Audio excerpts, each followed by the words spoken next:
13장 기뻐하며 경배하세 영광의 주 하나님 주 앞에서 우리 마음 피어나는 것 같아 죄와 슬픔 사라지고 어심고름 거치니 변함없는 기쁨의 주 밝은 빛을 주시네. 땅과 하늘 하느님 말씀 갈라디아서 1장입니다. 갈라디아서 1장 1절에서 끝절까지 오늘 세 번째 한 번 더 하게 됩니다. 1절 말씀 제가 먼저 받들어 봉독드립니다. 사람들에게서 난 것도 아니요 사람으로 말미암은 것도 아니요 오직 예수 그리스도와 및 죽은 자 가운데서 그리스도를 살리신 하나님 아버지로 말미암아 사도된 바울은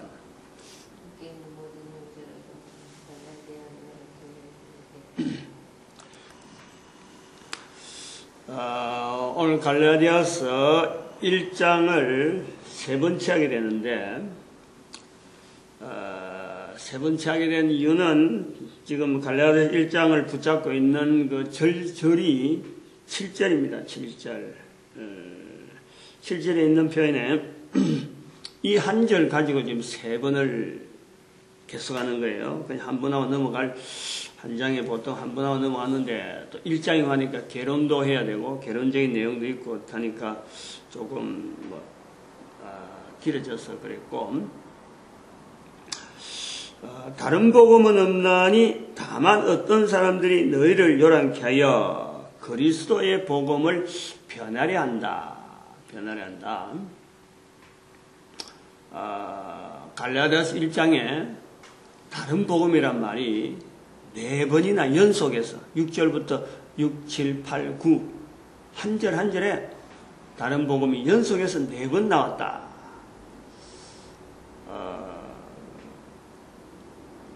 복음에 대해서 관심을 가지지 않는 사람 같으면은 다른 복음이라 어떤 복음인지 형체도 안 잡히니까 이게 다른 복음이다, 저기 다른 복음이다라고 하는 것도 형체도 안 잡히니까 신경 쓸 이유가 없습니다. 그냥 넘어가는 거예요. 근데 이거를 아침에 지금 3일 동안에 아침마다 갈라디아서를 붙잡을 때마다 이 절을 하는 것은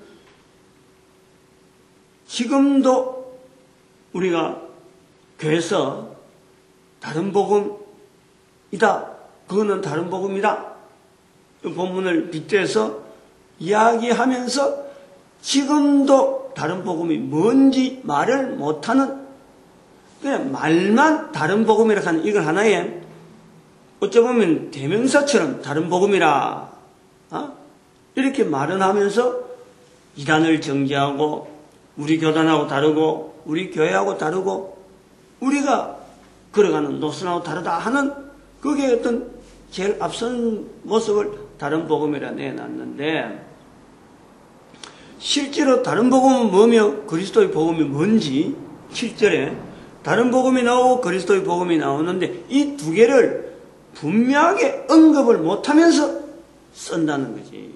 근데 그것이 이 말씀을 기록되어졌을 때가 벌써 2000년 전이래. 2000년 전. 2000년 동안에 이 단어 하나, 다른 복음 하나, 그리스도의 복음 하나 구분해 놓지 못할 정도로 우리가 세월을 보내온 거예요.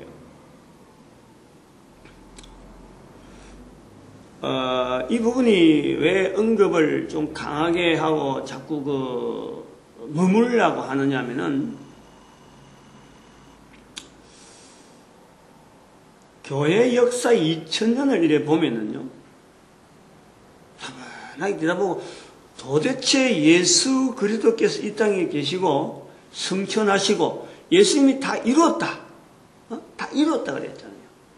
그럼 다 이루었다 하는 예수님의 말씀에 의해서 모든 사람에게 구원이 적용되어지는 하나님의 구원이 다 이루었다라는 것을 우리가 받아들여서 이 구원이 되어지는 이 내용을 사람마다 적용시키는 과정이 바로 2000년 교회 역사라고 볼 수 있단 말이에요. 근데 2000년 교회 역사 가운데 쭉 흘러오는 교회 역사를 이렇게 객관적으로 이렇게 보면은 2000년 동안 교회는 뭘 했느냐? 그런 구조가 있어서 예수 그리스도를 통해서 이제는 2000년이 지났는데 그 세월을 쪼개서 2000년이 지났다 보는데 오늘날 내게 그것이 예수님이 오셔서 다 이루었다는 그것 자체가 적용이 되어서 나도 그리스도를 통해서 참으로 주라 부를 수 있는 자리에 있다라는 내가 눈으로 2000년을 보면은 어찌 보면 교회 역사는 이 다른 복음이 그리스도의 복음과 섞이지 않으려고 하는 이 구분을 하기 위한 세월을 2000년 보냈단 말이에요. 2000년간 그런 거예요. 그래서 사람들이 다른 복음, 그리스도의 복음하고 자꾸 구분한다 이거예요. 오늘날 우리가 볼 때 수많은 과정을, 수많은 내용을 어떤 역사적인 사건과 역사적인 여러 가지 어떤 그 발걸음을 통해서 교회가 걸어온 걸음을 전체로 보면 사실은 이 갈라디아서 1장 7절에 있는 말씀에 교회 발걸음이 보인단 말이에요. 교회 발걸음이. 313년 사건, 교회 안으로 사람들이 싹 들어오는데, 이 사람들 중에서 어떻게 하면은 예수 그리스도를 올바로 믿는 믿음의 모습을 나타내느냐 하고 설명하기 위해서 여러 가지 이제 설명서, 소명 교리가 하나씩, 그냥 소문만 듣던 교회에서 하고 있던 기독교 초기에 하고 있던 그런 모습에서 소문만 듣고 있던 그런 내용들이 요거는 요런 내용이 있고 요건 요런 내용이 있고 설명서가 붙는 그런 시절이 있잖아요.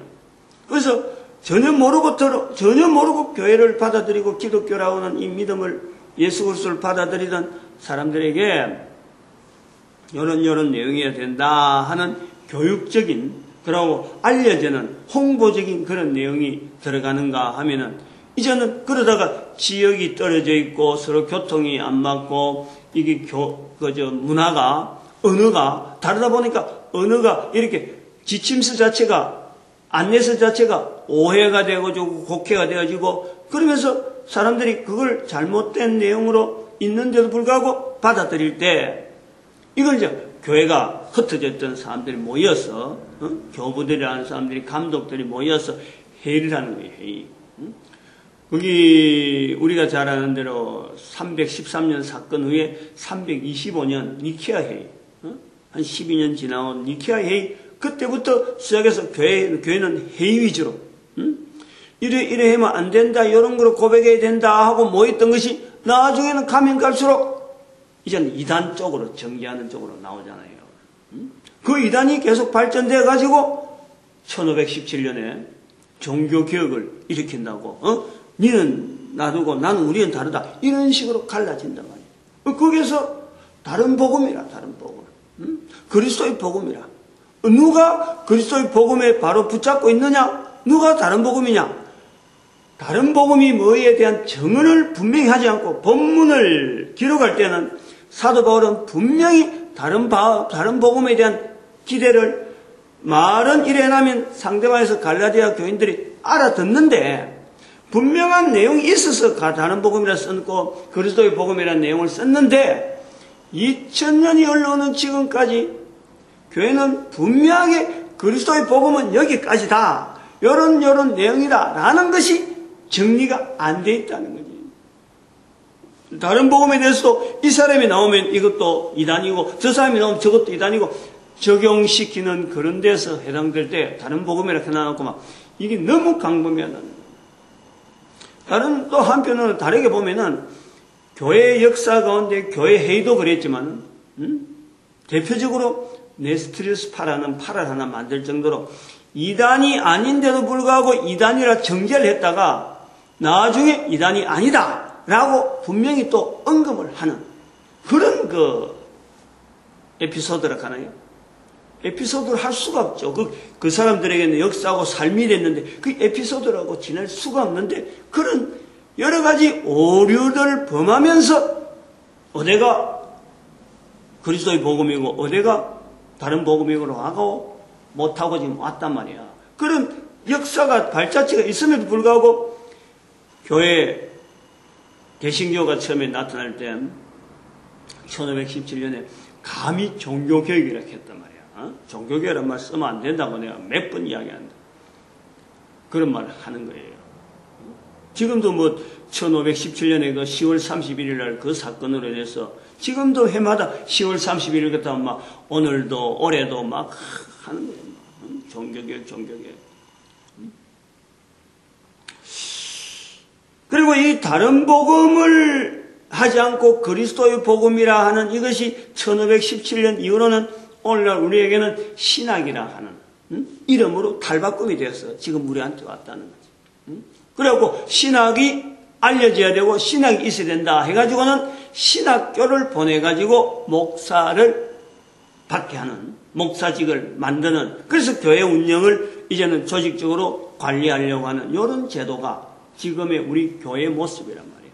알고 보면은 이 다른 복음과 그리스도의 복음에서 싸우고 있는 이 차이에 대해서 접근해 보려고 하는 그리고 분리해 보려고 하는 이런 우리의 형태를 보는 거예요. 전체를 교회사 전체를 2000년을 그래서 제가 이제 첫 시간하고 두 번째 시간에 다른 복음에 대한 접근을 보다 바울적으로 어떻게 하면은 좀 더 구체성이 있고 좀 더 분명히 구분해낼 수 있는 그런 개인이 이게 다른 복음이다. 이거는 그리스도의 복음이다. 라고 할 수 있는 2000년이라는 시간이 지났기 때문에 사도 바울은 이제 우리가 못 만나요. 그러나 사도 바울이 말하려고 하는 그 중심의 자세를 오늘 우리 시대에도 비춰볼 수 있는 그런 인물을 선정을 해라. 그 선정을 하면은 사도 바울이 다른 복음에 대해서 이렇게 참 나름대로 하던 그 자세를 우리가 이해를 하게 되면은 우리도 이 다른 복음에 대해서 함부로 다른 사람을 정죄하기 위해서 이단을 찾기 위해서 이래 다른 복음을 하는 건 아니다. 또 그리스도의 복음이 마치 이단하고 다르다 하는 그걸 나타내는 게 아니다. 이미 우리는 예수님이 완전히 이루셨다고 하는 완벽한 구원의 분명한 우리 뭔가 붙잡아도 잡을 수 있는 이게 말을 안 해서 그렇지 얼마든지 개인에게 딱 나타낼 수 있는 게 있는데 이거를 그냥 그것 자체는 원래가 해 나타내야 될 그거는 감춰버리고 이단 나타내는데 자꾸 다른 복음 찾다 보니까 실제로 우리가 정확하게 그리스도의 복음이라고 개인적으로 분명하게 끄집어낼 수 있는 그것 자체가 나타나지 않고 있다. 그래서 사도 바울의 자세를 시대마다 이렇게 비춰볼 수 있는 하나의 인물을 선정하자. 그걸 제가 마침 월요일날 이번 주 월요일날 저녁에 텔레비를 보다가 지금 한참 우리나라 2012년 12월 19일이 18대 대통령 선거일인데 여성으로서는 지금 처음으로 대통령 후보로 나오는 박근혜 씨를 우연히 그것을 보다가 그 중심에 아버지가 대통령으로 있던 시절에 한 여인으로서 그런 경험을 할 수가 없잖아요. 아무리 대통령의 딸이라 그래도 엄마가 흉탄에 서가하고 그 다음에 엄마 대신에 아버지 옆에서 딸이 그 일을 했잖아요. 수행을 하고 이 나라 가고 저 나라 가고 하는 이런 과정. 그래서 그것이 단순한 그 당시에는 어쩔 수 없는 하나의 제스처처럼 보였는데 그것이 그 인생의 하나의 발걸음이 돼가지고 지금은 대통령 여자 후보로 지금 나오고 있는 거 아니에요. 그리고 그런 걸 보면서 아버지와 관계되어진 어떤 자신의 삶을 지금 대통령 후보라 하는 걸 나오면서 이거를 마지 못해서 받아들이는 것도 아니요. 그리고 뭐 어쩔 수 없이 주어지는 어떤 환경 때문에 뭐 참 다른 사람들에게 이끌려서 아니면 다른 사람들이 부추겨서 이것도 아니란 말이에요.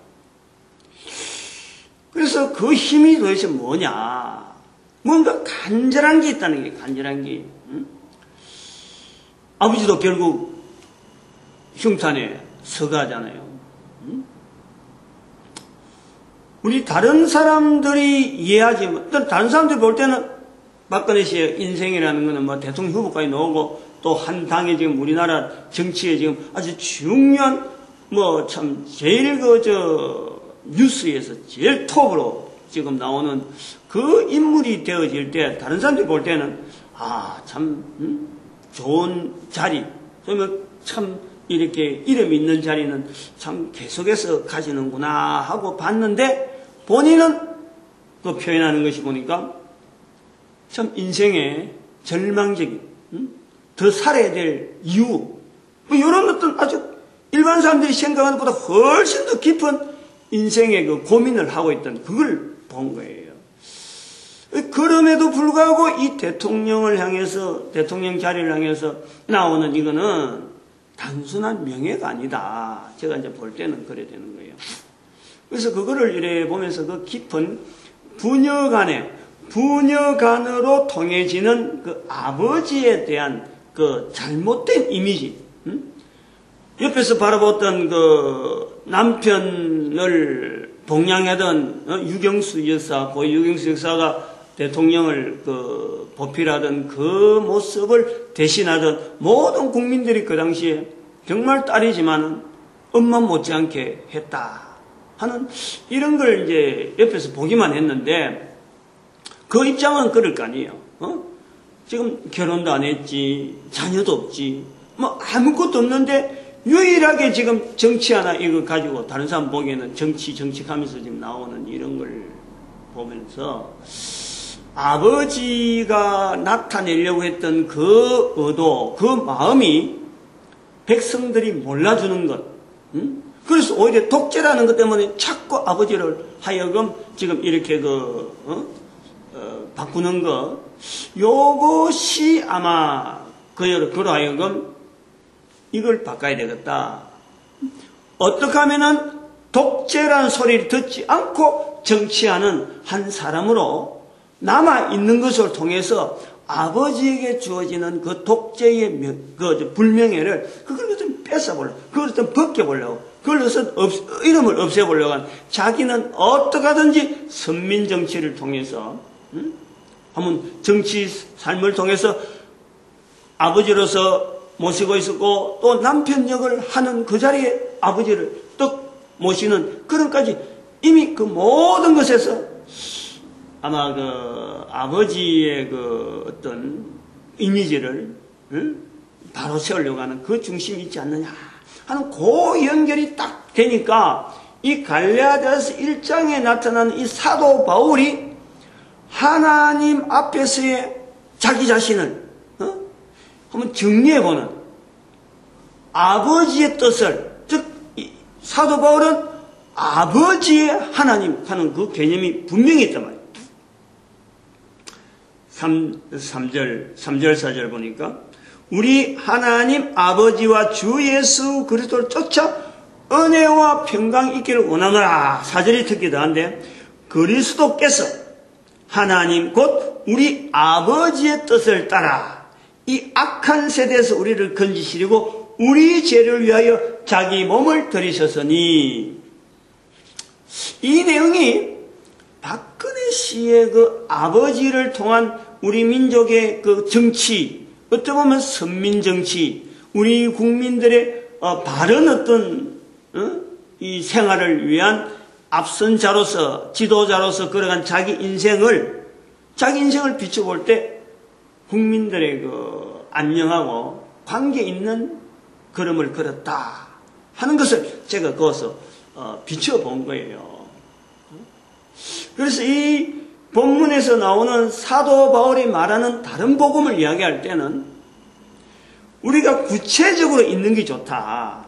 구체성이. 사도 바울 자체를 분명히 이해하려고 하면은 사도 바울의 살아가는 삶에 대해서 적극적으로 깊은 내용을 통해서 유대인이요 그리스도를 바라봤던 그 사람들이 유대인으로서 그리스도를 죽였고, 사도 바울은 직접적으로 성령복음 7장에 바로 서대반이 죽는데 자기가 정인으로 저놈은 죽어도 좋다 하는 자리에 자기가 딱 그 모든 책임을 내가 받겠다 하는 자리에 자기가 있었다는 거예요.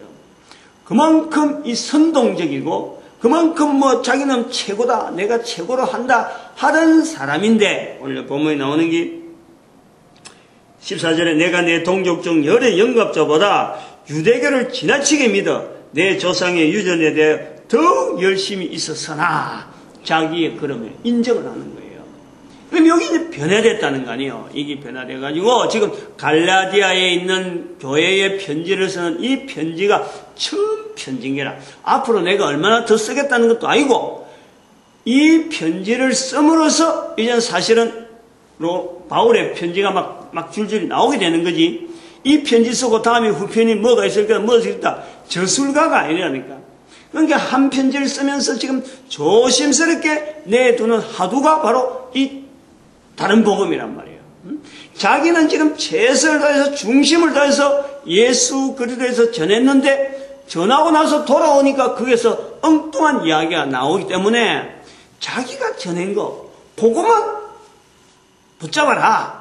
그럴 때에 다른 복음이 나온단 말이에요. 이 다른 복음을 이단을 정지하기 위해서 어떤 논리, 성령론이 어떻고 기독론이 어떻고 교회론이 어떻고 거기에 적용해갖고 저 사람이 이단이 아니다, 이런 내용에서 다른 복음이 아니라 사도 바울이 전한 표현, 그 내용에서 벗어난 것이 다른 복음이다. 내가 전한 거 외에는 다른 거 신경 쓰지 마라.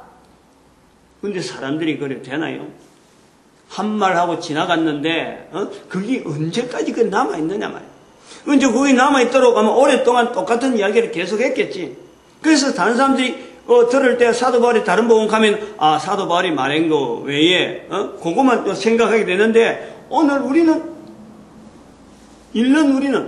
다른 복음에 막 너무 잡당이더라고. 실제로 바로 알아야 되고 바로 전해야 될 그것조차 다른 복음이라 한단 말이에요.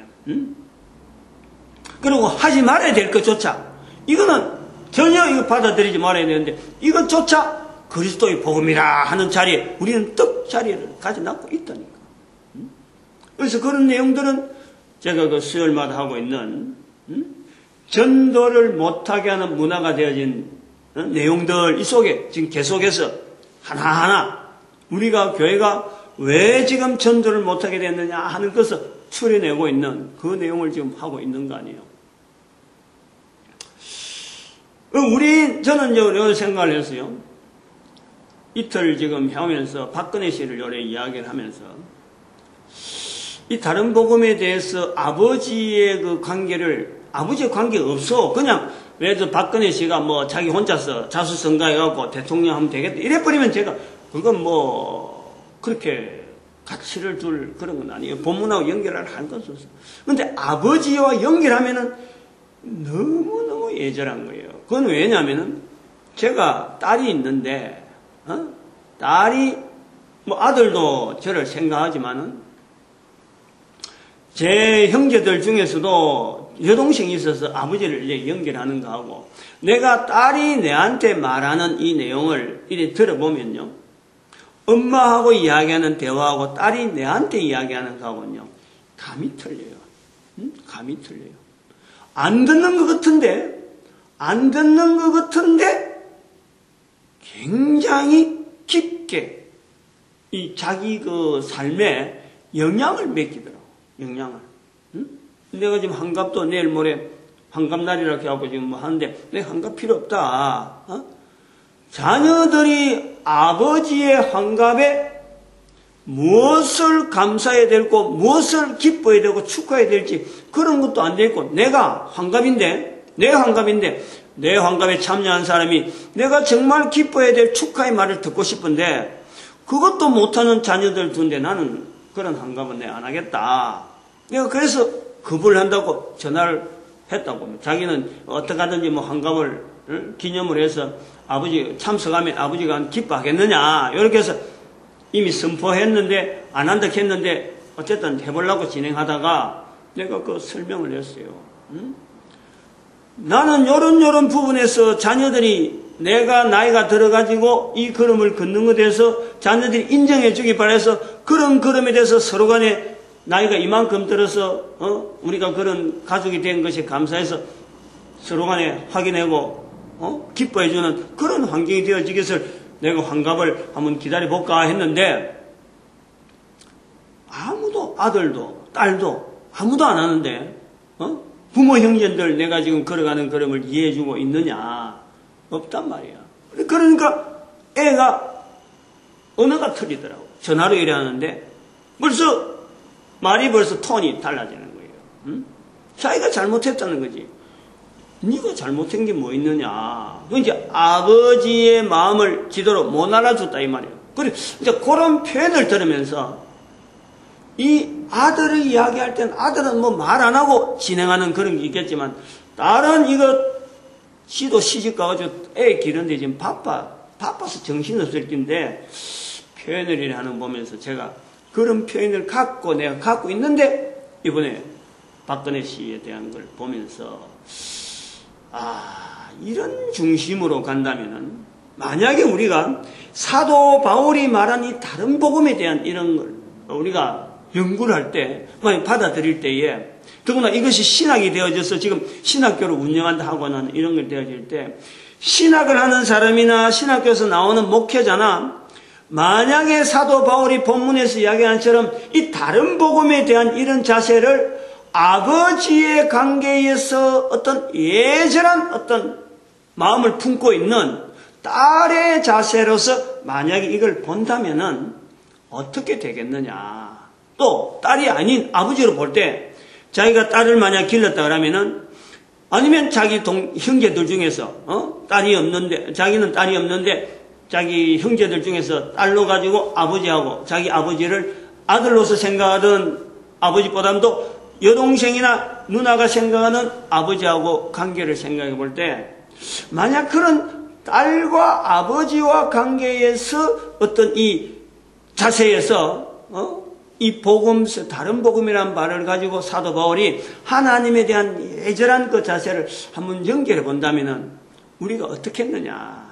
뭐를 우리가 이 다른 복음에 대해서 딱 하나 연결해 한다면 한마디로 딱 한다면 이 다른 복음은 뭐다 하고 나오지 않겠느냐 이거지. 저는 그 다른 복음을 본문에서 볼 때는 4절에 있는 말씀으로 항상 봅니다. 물론 1장 7절에서는 다른 복음과 그리스도의 복음이라고 하는 이 부분의 비교를 분명히 하지만 그럼 그리스도의 복음이 뭐냐? 그리스도의 복음이라고 할 적에는 4절에 있는 내용으로 그리스도의 복음은 뭐냐? 그리스도께서 요 내용 안에 다 들어갔다 보는 거예요. 다른 복음은 사도 바울은 이 그리스도의 복음이라고 하는 이 부분에 4절에 있는 말씀대로 그리스도께서 하나님 곧 우리 아버지의 뜻을 따라 이 악한 세대에서 우리를 건지시려고 우리 죄를 위하여 자기 몸을 드렸다. 이것이 그리스도의 복음이라. 요 한 절에 사도 바울은 전체를 다 자기가 이야기하는 모든 내용이 이걸 다 이야기해요. 근데 요걸 갖고 2000년이 지나오면서 부풀이 뿌린 거예요. 교회회를 통해서 이것도 그렇고 저것도 그렇고 이것도 교회가 해야 되고 저것도 교회가 뭐 부풀리다 보니까 지금 이 부풀린 전체 양이 너무 커가지고 그러다가 또 쪼개가지고 신론이 어떻고 또 교회론이 어떻고 기독론이 어떻고 예정론이 어떻고 이런 논을 갖고 막 쪼개서 그것 자체가 막 펑펑해갖고 지금은 신학 자체가 없다. 포스트 모더니즘이다. 이렇게 돼버리는 거예요. 신학 자체가 그러는 거예요. 신학이 없는 시대. 신학의 마지막 어떤 이 뭔가 방향을 잡지 못해서 포스트. 지금 여기 딱 기둥 딱 시작하고 여기서 멈추고 있다는 거예요. 진행이 안 되고. 요런 이 표현을 쓸 이유가 없다. 정말 간절하게 한 사람 한 사람이 사도 바울의 입장이 돼가지고 핍박하던 자요, 그리스도를 바라던 자요, 그러나 바뀌어가지고 그리스도를 전하는 자가 되었을 적에 한번 그거 생각해봐요. 박근혜 씨가 있으니 나는 감사하다는 거예요. 결혼도 안 한 그 인생 전체를 걸고 자기 나름대로 표현할 때 밑바닥을, 인생의 가장 밑바닥을 내가 왜 살아야 되느냐 하는 그것까지 고민했다는 사람의 우리의 입장을 한번 생각해 볼 때, 그럼에도 불구하고 정치를 하는 그 걸음을 우리가 만약에 개인이 신학을 했다, 목회자가 되었다, 뭐 교회를 관계되었다, 안 그러면 집사가 되었다, 장로가 되었다 하는 어떤 자기들의 그리스도와 연결되어지는 그 내용하고 이 본문에서 과연 나는 사도 바울이 가지고 있는 이 다른 복음에 나는 얼마나 내용을 분명히 하고 또 거기에 그리스도의 복음에 대한 자리를 둘 수 있는가 하는 것을 내가 뭘 잘못 붙잡고 있느냐, 이런 실험조차 해봤느냐는 거죠. 그런 실험도 안 해봤을 거 아니에요. 그런 실험을 만약에 한다면은요, 교회의 역사 2000년을 딱 두고 다른 복음을 이야기한다는 것은요, 하나밖에 없다고 보는 거예요. 저는 그래 보는 거예요. 다른 복음은 마태복음 10장 32절 자체에 있는 사람 앞에서 예수 이름을 시인했느냐 하지 않았느냐, 요거 하나에 딱 정리를 할 수 있는 거 아니에요. 오늘 4절에 있는 내용은 사도 바울이 그리스도께서 이 악한 세대에서 모든 사람을 구원하려고 자기 몸을 죽였다는 거 아니에요. 자기 몸을, 우리를 건지시려고 우리 죄를 위하여 자기 몸을 드렸다는 거 아니에요. 근데 그것이 오늘 우리가 2000년 동안에 유일하게 하나로 만들 수 있는 그거는요, 마태복음 10장 32절 밖에 없어요. 하나님 앞에서, 예수님께서 하나님 앞에서, 아버지 앞에서 내가 저를 시인하려, 여기에 대한 응답이 분명하다는 거예요. 다른 사람 앞에서 예수님 이름을 시인하면은 그 요래 죽인 거, 자기 몸을 들이신 거, 이거 시인하면은 그 뭐 큰 거 바라지 않잖아요. 긴 말 바라지 않잖아요. 다른 복음에서 그리스도의 복음이라고 차이를 할 때 긴 거 바라지 않거든. 예수 그리스도께서 죽으셨다, 부활하셨다, 내하고 연결해갖고 죄에서 건지시려고, 예수님께서 죽으셨고 또 나로 하여금 부활의 은혜를 주시려고 부활하셨다, 요 말을 다른 사람 앞에 해라는 거죠. 돈 내라는 것도 아니잖아요. 먹고 살기 위해서 입은 항상 열려 있잖아요. 수많은 말을 하잖아요. 수많은 말을. 근데 요 한마디를 우리는 그리스도의 복음이라 하고 할 수 없느냐. 2000년 동안 이것 갖고 씨름해갖고 분포지에 퍼졌는데 이 퍼지고 있는 내용을 갖고 하나로 만드는 그리스도의 복음이라 하면은 마태복음 10장 32절에 있는 예수님의 말씀을 딱 갖다 이을 수 없느냐. 뭘 다른 복음 하면서 막 찾아다닐 필요가 있겠느냐. 이미 있는 걸 갖고 우리는 너무 부풀했다는 거예요. 그래서 2000년의 세월에 신학이라 하는 이런 어떤 자리를 가지고 뭐 쭉 조명해보면 좋지만은 신학은 끝을 내자. 신학은 더 이상 나가면 안 된다는 거예요. 실컷 나와가지고 해봐야 결국은 지달이 돌아가는 거예요. 변정론에서 시작돼가지고 쭉 넘어가지고 뭐 공산주의, 자본주의, 뭐 자유주의하고 막 이런 사상까지 쭉 내면서 학교도 막 대학을 내어가지고 사람들 하여금 지금 온 시대마다 온 나라마다 지금 엉망으로 만들어놨고 지금 전부 다 어디 교회에서 해놓은 행태 때문에 지금 전 세계가 지금 쩔쩔매고 있는 거예요. 지금 다 보면 교회가 다 책임 있는 게라. 그런데 쏙 빼버리고 책임 있는 부분은 쏙 빠져버리고 공산주의를 만든 것도 교회요. 아니야말로 대학을 통해서 지금 학자금 때문에 쩔쩔매게 만든 것도 다 교회가 다 저질러 난 거예요. 종교 싸움을 해서 뭐 이슬람교, 뭐 힌두교 사고 종교 떡이하고 하는 것도 전부 다 교회가 다 저질러. 인류 문명 속에서 일 저질러 놓은 일만 생각해도요, 교회가 책임지려고 하면 끝도 없는데 지금도 여전히 이단하고 또 가르고 앉아있다는 거야. 그래서 신학학원 앉아갖고 신학자들이 그 비싼 아니야말로 금요나 이런 걸 통해서 말이야 앉아가지고 포스트 모더니즘이니까니 방에서 말이야 이제는 신학이 없는 지금 시대를 하면서 그러면서 그 자리에 떡 앉아있다는 거죠. 실제로 이 기독교 2000년의 역사에 고민해야 될 부분은 이 다른 복음을 찾느라고 헤맸던 그 수많은 시간들, 오히려 그리스도의 복음을 하나로 모아서 예수 이름을 다른 사람 앞에 신하게 만드는 이 일이 교회가 기본적으로 해야 될 일인데, 그렇게 하면은 하나님 앞에서 저를 신하리라. 이것처럼 분명한 게 없잖아요.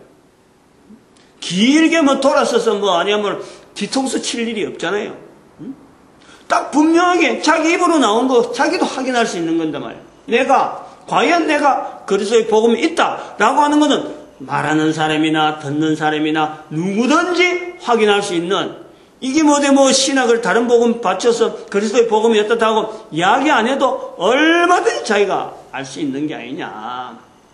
이런 것이 왜 안 됐느냐 하면은 아까 말씀했지만은 사도 바울적인 그 고민을, 사도 바울을 직접 체험해보진 않았지만은 그러한 입장에 서 있는 사람을 모델로 삼을 수 있는 지금 환경이 없었다. 근데 제가 이제 그런 걸 하나의 시도를 해보는 거 아니에요. 각 나라 각 민족마다 그런 사람의 행적이 없겠느냐.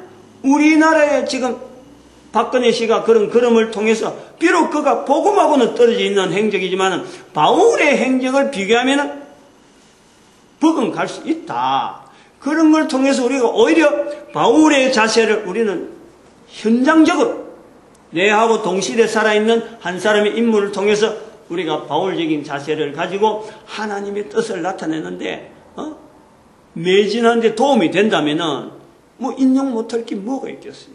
응? 바울이 다른 복음에 대해서 이렇게 간절하게 갈라디아서에 4번이나 썼는데, 4번이나 연속 쓰잖아요. 3번 쓴 거는 있는데 다른 데도 있어요.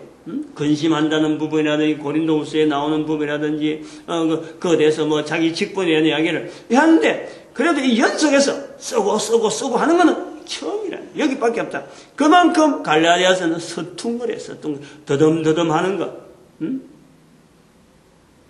서툰 부분이란 말이에요. 아주 달필처럼 숟갈대가지고 요거 쓰고 계획을 가지고 철철 쓰는 게 아니라 이 조심조심하면서 나오는데 놓치지 않는 단어, 다른 복음. 그거 갖고 2000년 동안 교회가 싸운 거는 사실인데 실제로 엉뚱한 걸 붙잡고 있었던 거예요.